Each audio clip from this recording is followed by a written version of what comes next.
Assalamualaikum warahmatullahi wabarakatuh. Assalamualaikum warahmatullahi wabarakatuh. Selamat siang, alhamdulillah.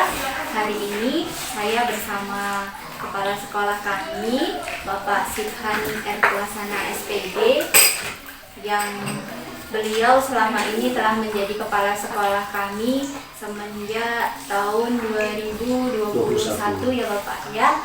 Nah, hari ini saya mohon izin Bapak untuk merekam video ini dalam rangka pemberian tugas. Jadi kami diminta untuk mewawancara Bapak bagaimana tentang pengambilan keputusan selama ini di sekolah kita. Mohon izin Bapak ya, apakah diizinkan? Oke, saya izinkan untuk kepentingan proses pelaksanaan guru penggerak gitu ya. Iya Pak. Oke, dilanjutkan. Iya, jadi Bapak sedikit kira-kira? nanti saya akan memberikan Bapak beberapa pertanyaan. Kita agak santai aja ya Bapak ya, nggak harus serius sekali untuk jadi saya mulai saja Pak ya. Dalam wawancara kali ini kita akan sedikit membahas tentang dilema etika dan bujukan moral seperti yang sudah kita ketahui bersama. Tentang dilema etika, ada beberapa kasus memang yang pastinya pernah kita alami, dan bujukan moral pun juga mungkin pernah kita alami. Kita sedikit membahas tentang itu aja Pak. Yang pertama, selama ini bagaimana cara Bapak dalam mengidentifikasi bahwa kasus-kasus yang selama ini kita hadapi di sekolah itu merupakan kasus dilema etika atau kasus bujukan moral Bapak? Terima kasih.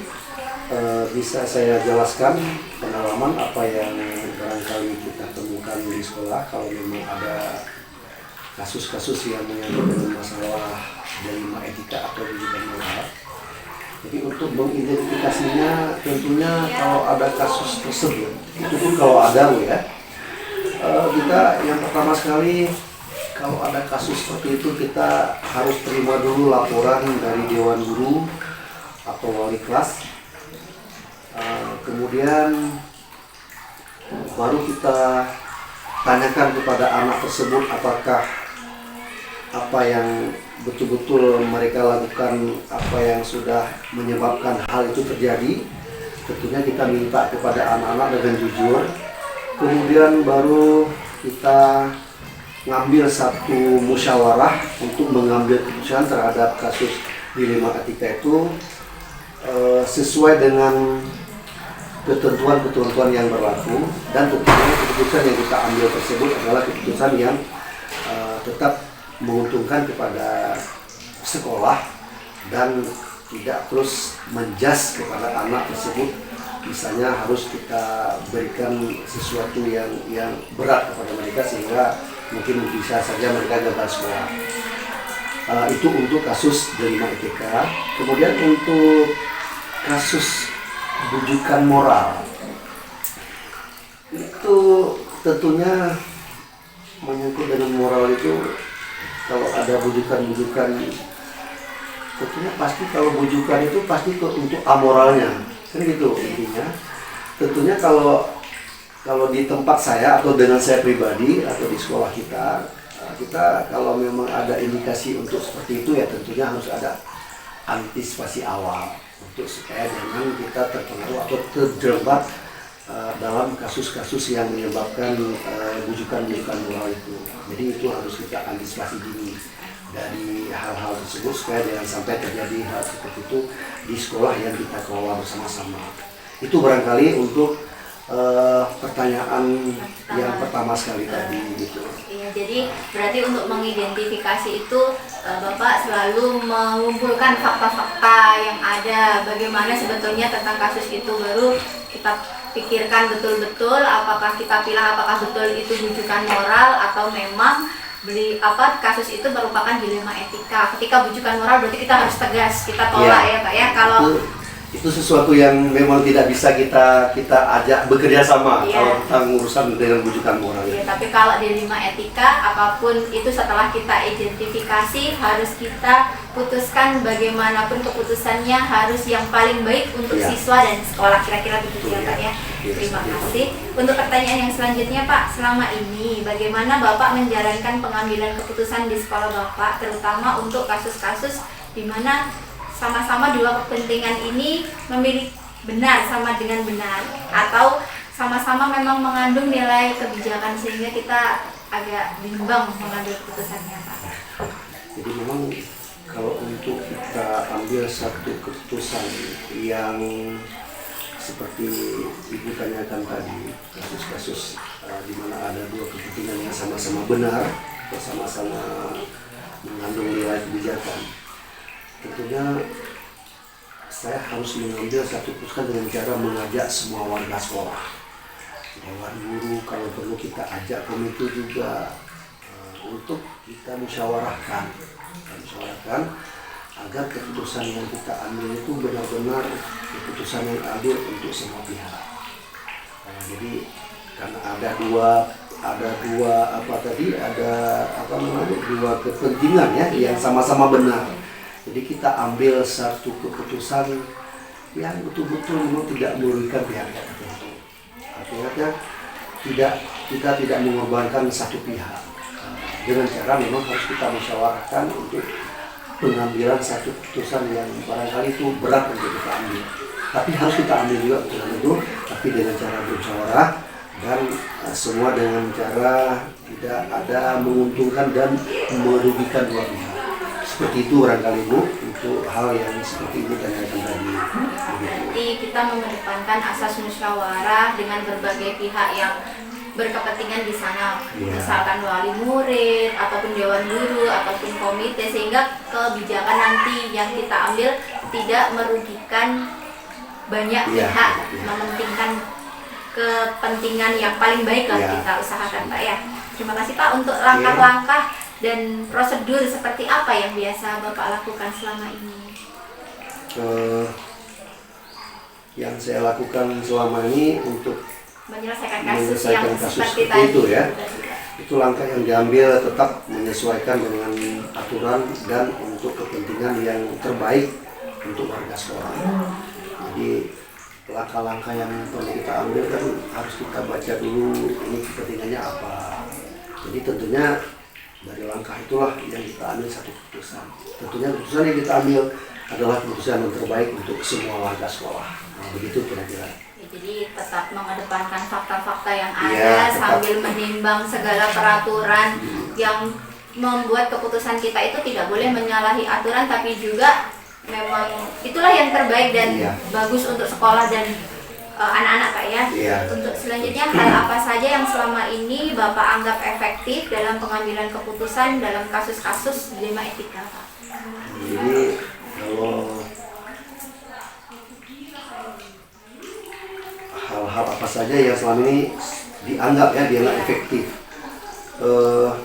pengalaman yang selama ini kita lakukan yang pertama sekali memungkinkan adalah meminta keterangan pada siswa yang bersangkutan secara jujur.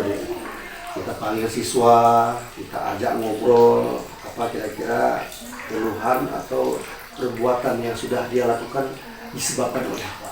Tentunya anak-anak perlu kita minta kejujuran dari mereka untuk menyampaikan hal-hal tersebut. Kemudian juga setelah itu kita bawa hasil identifikasi dengan siswa itu, kita bermusyawarahkan dengan semua dewan guru. Panggil dewan guru, kita sampaikan ini loh ada sesuatu masalah mungkin dengan siswa yang perlu kita bahas bersama. Kita minta pendapat, kita minta masukan dari semua dewan guru. Kemudian juga kita sepakati untuk juga memanggil wali murid untuk kita sampaikan kepada si wali murid itu atau si wali siswa apa yang sudah diperbuat oleh siswanya.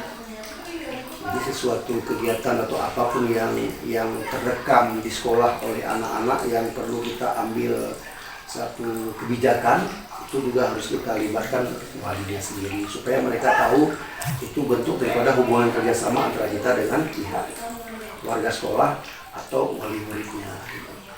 Kemudian kita baru memutuskan keputusan sesuai dengan hasil musyawarah, dan keputusan itu mengutamakan kepentingan yang terbaik untuk siswa dan sekolah. Nah, itu dia kira-kira supaya keputusan yang diambil itu keputusan yang satu betul-betul keputusan yang bijak, karena kita merupakan lembaga pendidikan. Jadi keputusan tidak bisa kita ambil untuk merugikan satu pihak. Jadi kita ambil keputusan terbaik hasil dari semua musyawarah yang kita buat di sekolah. Itu kira-kira Bu Rizky. Untuk yang Ibu tanyakan soal yang kesekian tadi. Memang apapun itu lebih baik, alangkah baiknya kita musyawarahkan agar keputusan kita ini nanti memang yang kita harapkan memang selalu bertujuan ke siswa ya Pak ya, yang terbaik buat mereka, yang terbaik untuk sekolah. Karena kan objek kita yang persentase yang sangat besar kita sekolah kan siswa. Nah, itulah yang kita apa. Untuk tantangan apa Pak biasanya yang Bapak hadapi kalau sedang memutuskan sesuatu? Nah, itu tantangan tetap ada kita dalam menyelesaikan satu problem, apalagi masalah yang barangkali mengemuka antara anak kita. Kita mengambil satu keputusan itu kan ada kendala barangkali di dalam proses tersebut. Tentunya kendala itu kan ada mungkin perbedaan pendapat antar dewan guru pada saat kita memusyawarahkan. Tidak semua guru kan mengambil berpendapat yang sama. Jadi itu juga semua masukan tetap kita harus tampung. Kemudian yang paling berat buat kita kan sesuatu yang kita ambil keputusan itu ada hal yang bertentangan kayaknya dengan nurani dan hati guru dengan aturan sekolah. Sementara aturan sudah dikatakan A, untuk kita ngambil satu keputusan A itu tentunya juga di situ ada hal yang menyangkut dengan nurani kita. Nah, itu yang barangkali satu kendala buat kita. Jadi kendala-kendala itulah yang barangkali memang perlu kita musyawarahkan untuk kita ambil satu keputusan. Misalnya guru banyak terjadi perbedaan pendapat. Jadi dari perbedaan itulah kita menyatukan persamaan, supaya keputusan yang kita ambil itu benar-benar keputusan yang bijaksana terhadap kondisi siswa itu. Kemudian ada rasa iba kadang-kadang kita, aturan A yang sudah digariskan dari kementerian, dari negara, kadang-kadang kita harus mengambil keputusan B. Itu kan demi kepentingan anak semuanya supaya dia tidak, yang paling penting keputusan itu tidak terkorbankan untuk anak. Jadi rasa iba terhadap kondisi orang tua siswa, kadang-kadang kalau si siswa membuat kesalahan yang barangkali udah kita anggap besar, tapi kita tetap terus melihat memanggil orang tua, itulah rasa iba kita terhadap melihat orang tua itu dengan kesungguhan mereka, sehingga kadang-kadang bisa jadi keputusan kita itu keputusan dengan hati kita gitu. Kemudian keputusan yang tentunya yang nantinya kita ambil bisa saja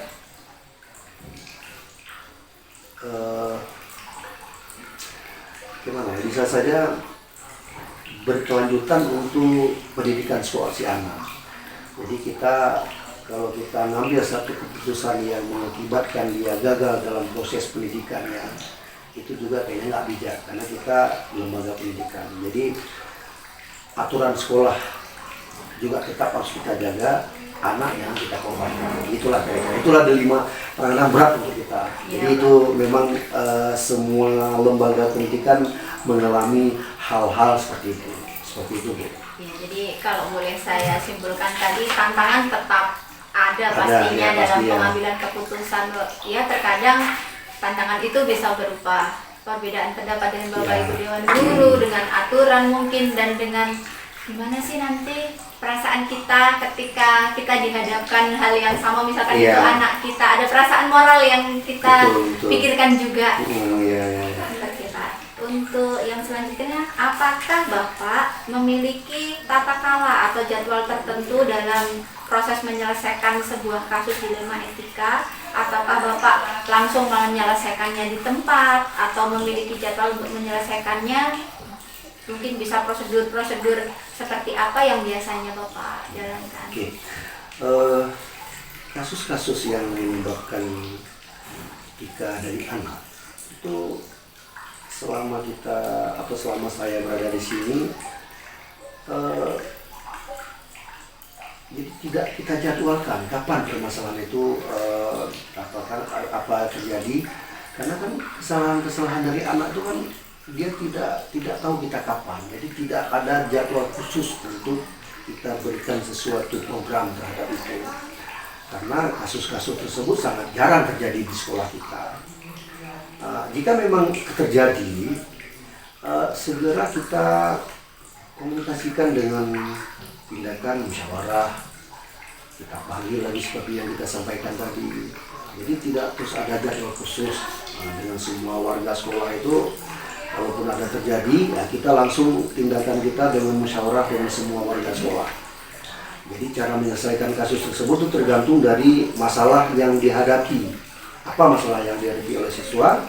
Jadi mungkin ya itu yang perlu kita selesaikannya, baik dengan cara apapun, agar keputusan-keputusan yang kita ambil itu untuk supaya anak-anak yang lain atau anak tersebut yang punya masalah itu tidak akan mengulang kembali pekerjaan-pekerjaan yang tidak sesuai dengan aturan sekolah. Itu jawaban saya, mungkin tidak kita jadwalkan, tapi tergantung dari kejadian-kejadian yang kita alami di sekolah. Kalau memang ada kejadian yang kita alami, kita musyawarahkan, kita duduk bersama dengan guru, kita panggil semua stakeholder untuk segera kita tindak lanjuti. Gitu. Berarti kesimpulannya tidak ada jadwal, tapi apa itu tergantung juga oleh masalahnya Pak ya. Ketika masalahnya itu bisa langsung kita selesaikan pada waktu itu, kenapa tidak kita langsung selesaikan? Tapi ketika masalahnya agak berat dan memang dilemanya yang kita rasa itu sepertinya ini nggak bisa kalau kita langsung putuskan sendiri, jadi kita butuh musyawarah demi kebaikan bersama. Kita untuk adakah Pak faktor atau seseorang nih yang selama ini mempermudah dalam membantu Bapak dalam mengambil keputusan selama ini dalam khususnya dalam kasus dilema etika Pak? Kita kan sekolah organisasi, tentunya di situ ada dewan guru, ada wali kelas, ada wakil kesiswaan, ada guru bimbingan konseling. Semuanya itu kan orang-orang yang kita minta bantuan untuk semuanya permasalahan bisa terselesaikan. Jadi yang membantu untuk mempermudah kalau dalam hal pengambilan keputusan itu yaitu semua melalui masukan-masukan dari dewan guru dan komite. Bahkan kita panggil komite kalau ada masalah yang kira-kira perlu kita musyawarahkan dengan beliau. Jadi yang membantu untuk menyelesaikan itu semua warga sekolah. Tentunya kalau hal-hal tersebut harus kita klasifikasi. Kalau hal yang memungkinkan akan kita panggil komite, kita yakin komite siap membantu. Jadi yang membantu kita adalah kita sendiri, dewan guru, beserta dewan komite yang sudah kita bentuk. Begitu. Berarti alhamdulillah solid sekali kawan-kawan kita. Jadi kita semua bersinergi, saling bantu-membantu baik dari dewan guru ataupun di komite sekolah sendiri Pak ya. Dan yang terakhir Pak, dari semua hal yang telah Bapak sampaikan, pembelajaran apa yang dapat kita petik bersama Pak dari pengalaman Bapak selama ini dalam pengambilan keputusan untuk khususnya dilema etika yang sering kita hadapi? Coba diulang Bu, apa tadi? Hal-hal yang pembelajaran yang dapat kita petik bersama Pak dalam pengalaman Bapak, nantinya biar saya pun bisa belajar ketika nanti ke depannya. Jadi penerapan dan yang paling penting apa yang kita dapatkan tadi itu semuanya itu kan penerapan dan penyampaian hal-hal yang menyangkut dengan aturan sekolah. Jadi perlu kita sosialisasikan dulu aturan sekolah.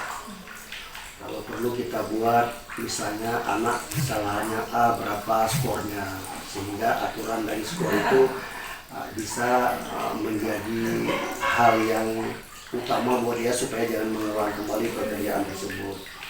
Kemudian aturan-aturan sekolah itu selalu kita sampaikan secara berkala kepada peserta didik agar mereka tahu selalu, oh ini yang tidak bisa saya kerjakan, gitu. Supaya jangan ada masalah-masalah di sekolah. Dan pengambilan keputusan yang pengalaman yang menyangkut dengan dilema etika itu tidak ada cara lain Bu, pasti kita dengan penyelesaian dengan kita bermusyawarah, dengan kita ajak semua stakeholder, dewan guru, bahkan kalau perlu mungkin Bapak pengawas kita undang untuk mengambil satu keputusan itu. Tentunya keputusan yang kita ambil itu keputusan bermusyawarah bersama-sama Dewan Guru dengan mengedepankan keputusan yang berpihak kepada sekolah dan kepada siswa SD sendiri, supaya siswa dan aturan sekolah itu bisa terselamatkan. Nah, itu yang utama, kita pengalaman-pengalaman dari apa yang sudah kita alami. Nah, itulah hal-hal yang barangkali bisa kita ambil satu pengalaman lah ya, bahwa dengan cara seperti itulah bisa kita lakukan satu hal untuk bisa kita dapatkan keputusan yang betul-betul keputusan yang bijak terhadap semua pihak. Begitu kira-kira Bu, apa yang sudah Ibu pertanyakan. Mudah-mudahan sekolah kita doakan dan kita terus berupaya untuk dilema etika dan apalagi itu dilema rujukan moral itu betul-betul jangan sampai terjadi. Dan saya sangat antisipasi dengan itu, dengan rujukan moral itu. Karena kalau udah kita terima bujukan moral, kita pasti amoral jadinya. Kemudian untuk dilema etika tentunya itu yang kita hadapi sama-sama memang anak. Jadi kalau memang aturan dan selalu kita membuat aturan, selalu kita implementasikan aturan kepada anak didik kita, selalu kita berikan contoh kepada anak didik kita, siapa yang membuat salah ini aturannya, ini hukumannya. Nah, jadi itu supaya sekolah kita tetap menjadi sekolah yang betul-betul anak-anak itu menjaga aturannya dengan sebaik mungkin.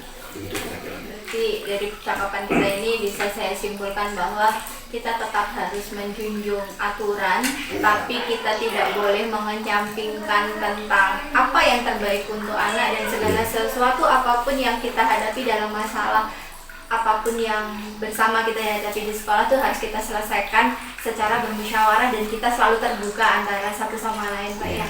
Oke, terima kasih Pak, menarik sekali perbincangan kita hari ini. Dan selamat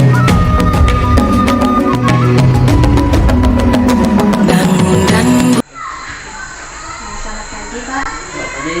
Saya mohon izin nih Pak, saya ini kan mendapatkan tugas untuk mewawancara kepala sekolah.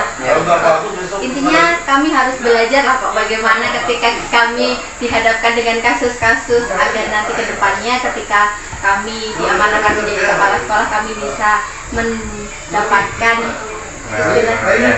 pengalaman Pak dari kepala sekolah yang senior. Jadi sedikit saya ingin berbincang dengan Bapak. Terima kasih Pak. Jadi untuk yang pertama Pak, jadi selama ini kan Pak, ketika ada kasus-kasus di sekolah, bagaimana cara Bapak untuk mengidentifikasi bahwa kasus-kasus tersebut itu merupakan kasus dilema etika ataupun rujukan moral Pak? Ya, jadi gini, kalau memang permasalahan yang ada di sekolah kita untuk yang langkah pertama kita mengkaji dulu kasus tersebut. Apakah ada yang kita hadapi dengan prinsip yang bertentangan dengan aturan atau hukum, kemudian ada nggak nilai-nilai yang terkandung dalam kasus tersebut. Jadi itu kita harus mengkaji dulu, kita analisis dulu. Jadi mungkin seperti itu ya. Jadi kalau sudah kita analisis, otomatis kan kita bisa membedakan antara dia kasus bujukan moral ataupun dilema etika. Jadi nanti ketika kami dihadapkan dengan kasus-kasus yang ada di sekolah, harus kita analisis dulu betul-betul bagaimana hukumnya atau bagaimana kasus ini sebetulnya bisa melalui pengumpulan fakta juga mungkin Pak. Ya bisa, karena jadi istilahnya kita begitu ada kasus tidak langsung memutuskan, karena informasi yang sampai ke kita belum tentu benar seperti apa adanya. Jadi selama ini ketika Bapak mengambil keputusan, terutama di kasus-kasus ada nih dua kepentingan yang ternyata tuh sama-sama benar di dalam kasus itu, tuh bagaimana Pak cara Bapak? Nah, jadi itu kita berusaha dan mengambil keputusannya itu yang terbaik, yang terbaik dari antara kasus-kasus tersebut. Dan itu tidak memungkiri kita meminta saran atau pendapat dari semua dewan guru ataupun dari guru-guru senior kita. Nah, bahkan kalau memang diperlukan itu sampai ke kepala sekolah senior yang yang apa namanya yang satu forum dengan kita. Nah, seperti itu dalam mengoptimalkan apa namanya pengambilan keputusan tersebut. Jadi perlu terkadang kita harus mengadakan musyawarah atau sharing. Ya, udah pastinya. Setiap ada kasus tidak boleh kita mengambil keputusan secara sendiri. Ya. Untuk langkah-langkah atau prosedur yang biasa Bapak lakukan selama ini dalam pengambilan keputusan bagaimana? Itu langkah-langkahnya, terutama kita ya mengambil apa namanya dari informasi dulu, kan mencari informasi kebenaran kasus tersebut, kemudian meminta saran dari rekan-rekan guru yang lain. Jika berhubungan dengan siswa, itu otomatis kita akan berkolaborasi dengan orang tua atau wali murid, gitu kan. Nah, kemudian yang selanjutnya itu apabila diperlukan kita rapat dengan guru di sekolah. Nah, misalnya ada kasus, kita cari informasi. Kalau memang menyangkut dengan siswa, otomatis kita kolaborasi dengan orang tua. Setelah itu kan nggak mungkin semena-mena kita dalam mengambil keputusan itu. Otomatis kita kumpulkan dulu dengan guru, artinya kita rapatkan bagaimana hal yang terbaik yang harus kita putuskan di sana. Jadi kita yang pertama harus cari informasi yang valid dulu. Ya. Kita berkolaborasi dengan orang tua ketika memang kasusnya berhadapan dengan siswa, dan kita harus musyawarah dengan semua dewan guru. Jadi sepakat sama-sama. Terus hal-hal apa saja nih Pak yang selama ini Bapak anggap efektif dalam pengambilan keputusan dalam kasus-kasus yang selama ini mungkin ada di sekolah ini? Terutama dalam D5 etika itu kita di sekolah ini berbasis ke rasa peduli. Mungkin rasa kepedulian sama hasil akhir. Hasil akhir itu ya sumbernya dari apa namanya hasil musyawarah dulu. Mungkin seperti itu. Ya, lebih mementingkan rasa peduli masa depan anak lah ya, kita pentingkan daripada istilahnya kita harus ikut dari peraturan-peraturan yang ada. Jadi hal-hal apa saja nih Pak, biasanya kan nggak mulus-mulus aja nih ketika ada kasus, pasti ada tantangan. Banyak, agak pastinya banyak itu. Jadi tantangannya itu banyak sekali. Yang pertama harus apa namanya kasus tersebut harus dalam mengambil keputusannya harus kita tepati, ya kan? Kalau misalnya udah kita putuskan seperti ini, misalnya itu harus kita jalankan apapun kendalanya nanti. Nah, yang kedua itu perbedaan pendapat atau sudut pandang rekan-rekan guru ini yang berbeda. Kenapa demikian? Karena kan kita guru yang namanya manusia, otomatis dari sekian banyak orangnya kan sebenarnya banyak sudut pandangnya yang berbeda. Mungkin seperti anggapan guru si A mungkin itu biasa-biasa saja, mungkin guru si B itu sudah hal yang sangat luar biasa, mungkin kayak gitu. Nah, jadi itulah apa namanya tantangannya. Kemudian ya kita harus konsistensi dalam keputusan. Intinya tantangannya karena perbedaan pendapat ya, nggak memungkiri karena ada banyak guru yang di sini dan kita harus konsisten, intinya itu setelah mengambil keputusan. Apakah dalam menyelesaikan dilema etika ini Bapak ada jadwal tersendiri atau tata kelola sendiri, jadi ini harus diselesaikan di tempat misalkan, atau ada jadwalnya atau bagaimana Pak? Kalau memang kasus tersebut seperti itu kita tengok kasusnya. Kalau memang kasusnya kecil bisa kita selesaikan di tempat, ya kita selesaikan. Cuman kalau memang udah kasusnya agak besar, otomatis kita tidak langsung bertindak. Nah, kita kumpulkan fakta-faktanya dulu. Kemudian ada nggak kesesuaian di sana antara nilai-nilai yang tertera mungkin muncul di kemudian hari, atau mungkin apa namanya mengagendakan rapat. Kita agendakan rapat. Mungkin ada kasus seperti ini. Nah, jadi kita harus rapat dulu.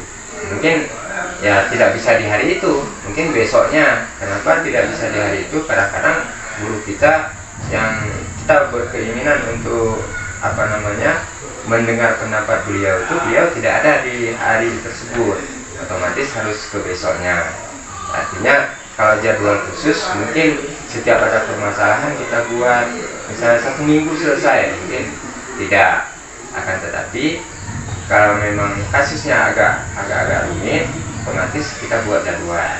atau jadwalnya mungkin ya seperti itu tadi, dalam mengambil keputusan boleh besok harinya atau kita bahas dulu bersama dewan guru, ya dewan guru yang ada di sekolah tersebut bagaimana sehingga dalam keputusan itu kita ambil yang terbaik. Jadi tergantung kasusnya Pak. Kalau kasusnya kecil bisa langsung diselesaikan, kenapa tidak harus menunggu jadwal? Ngapain ditunda-tunda kan gitu. Ya, kalau memang kasusnya butuh musyawarah baru kita jadwalkan. Ya, baru kita jadwalkan. Mungkin besok kita harus rapat, akan tetapi Pak kalau besok saya nggak bisa karena jam saya nggak ada di sekolah, mungkin barangkali seperti itu. Ya, jadi harus kita tunda mungkin lusa atau hari berikutnya. Gitu. Terus adakah Pak seseorang atau faktor-faktor yang selama ini mempermudah Bapak dalam mengambil keputusan untuk kasus dilema etika? Kalau itu tidak kita pungkiri ada pasti. Nah, terutama sih itu guru senior yang ada di sekolah kita, kemudian rekan-rekan kepala sekolah yang sudah senior. Apabila memungkinkan mungkin kita sampai meminta saran atau pendapat dari pengawas pembina sekolah kita. Nah, bahkan kalau memang sudah agak terbuntu di kita sampai ke sana mungkin minta pendapat, atau mungkin bisa kita jadikan panutan dari masukan-masukan beliau terhadap sekolah kita. Jadi kadang butuh seperti guru senior, pendapat beliau, guru-guru ataupun bahkan pengawas sekolah Pak ya.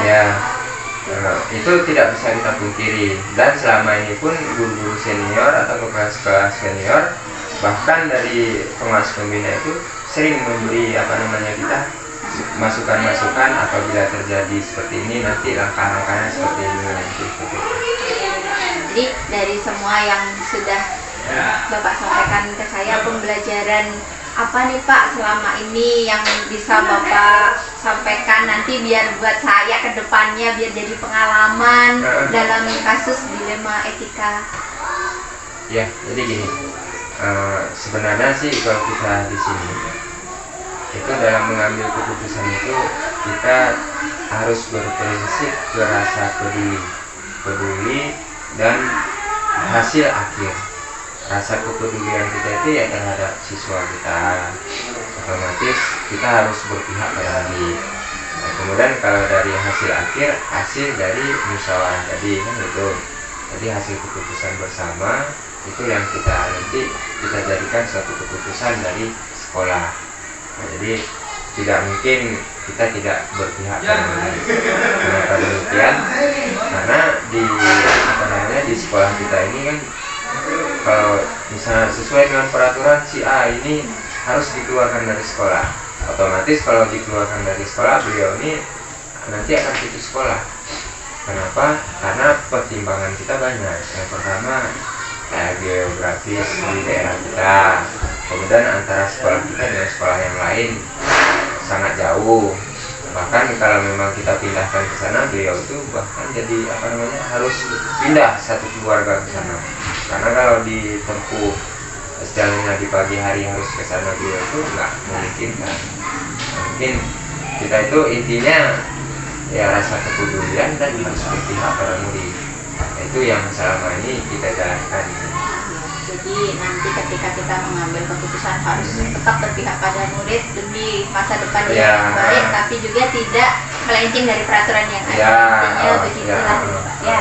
Oke Pak, terima kasih Pak. Terima kasih banyak. Semoga dengan pengalaman Bapak itu nanti kedepannya dapat membantu saya dalam apapun nanti keputusan yang akan saya hadapi. Oke, baik, terima kasih. Allah matamu saatnya meraih mimpimu. Assalamualaikum Pak. Waalaikumsalam.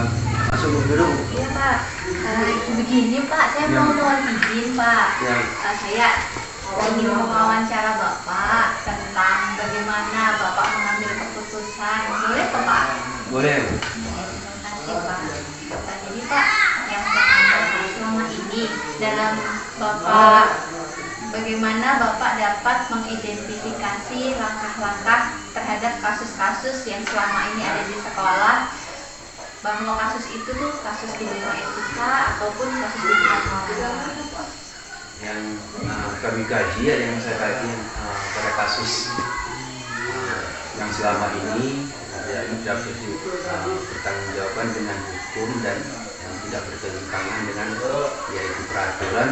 Kemudian kami mengambil keputusan yaitu dengan nilai-nilai yang terkandung di dalam kasus tersebut.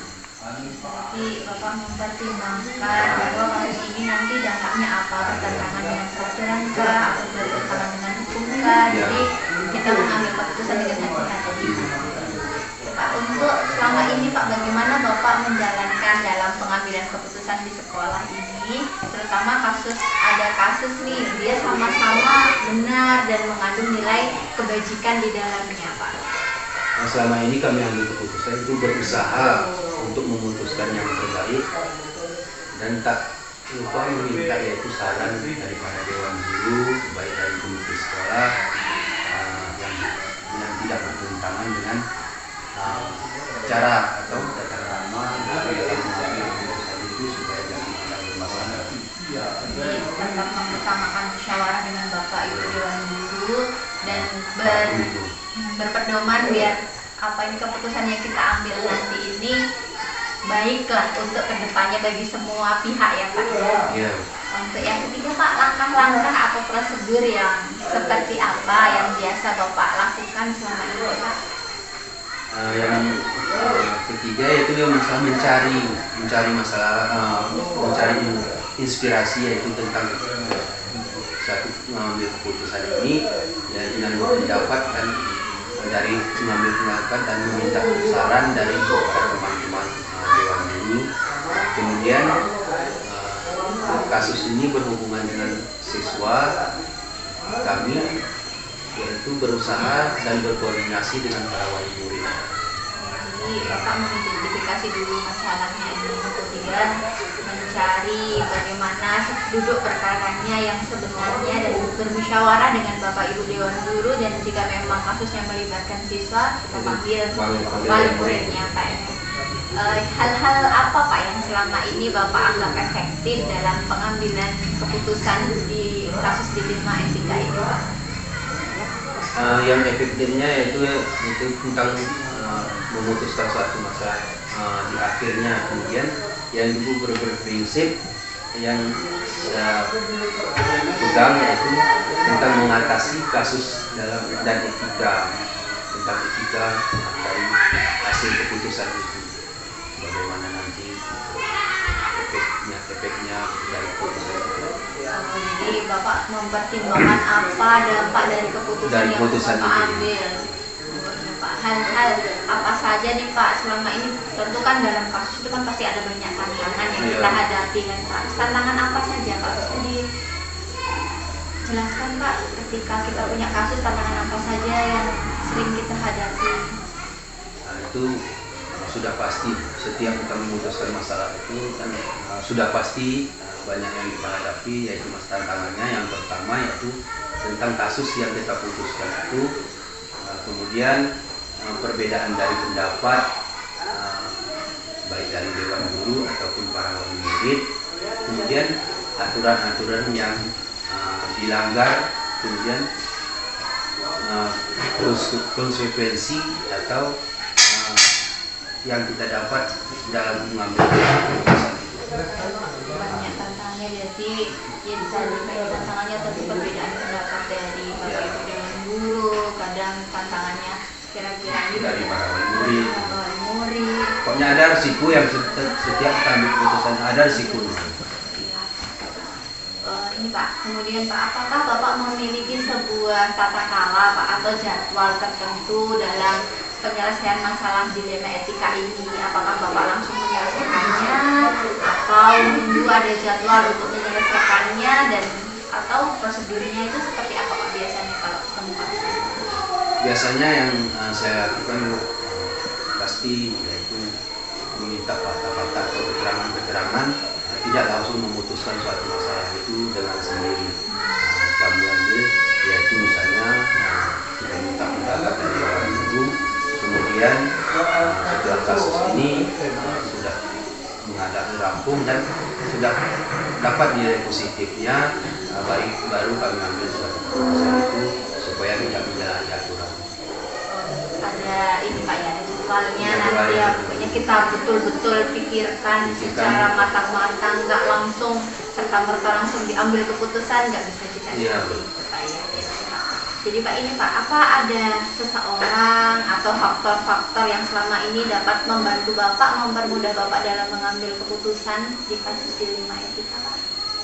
Ya, jelas ada Bu, karena ini kan kita ambil keputusan ini hendaknya kita pertimbangan atas kasus itu. Semua kita ambil keputusan kita mempunyai sebuah pertimbangan yang kita hadapi.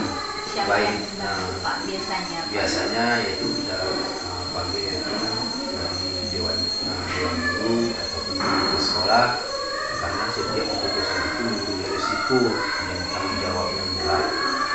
Jadi tetap kita minta pertimbangan Bapak Ibu guru, pengawas ataupun komite yang nanti jangan sampai kita salah langkah dalam mengambil keputusan ya Pak ya. Oke Pak, dari semua yang telah Bapak sampaikan, pembelajaran apa yang dapat Bapak petik dari pengalaman Bapak selama ini dalam mengambil keputusan? Dari yang pernah kami lakukan dan selama ini kami ambil, yaitu tentang memecahkan masalah atau mengambil suatu keputusan, yaitu prinsip kepada tentang peduli dan hasil akhir dari sebuah keputusan itu, sehingga tidak menyalahi aturan dan tidak ada yang dirugikan. Bapak mencari keputusan yang terbaik, pokoknya jangan sampai merugikan banyak orang, tapi juga keputusan itu harus mempertimbangkan perasaan dan itu yang terbaik lah Pak bagi Ya, semua orang gitu ya. ya Pak ya. Oke Pak, terima kasih Pak Oke Bu. waktunya untuk hari ini. Saya permisi dulu Pak. Ya Bu.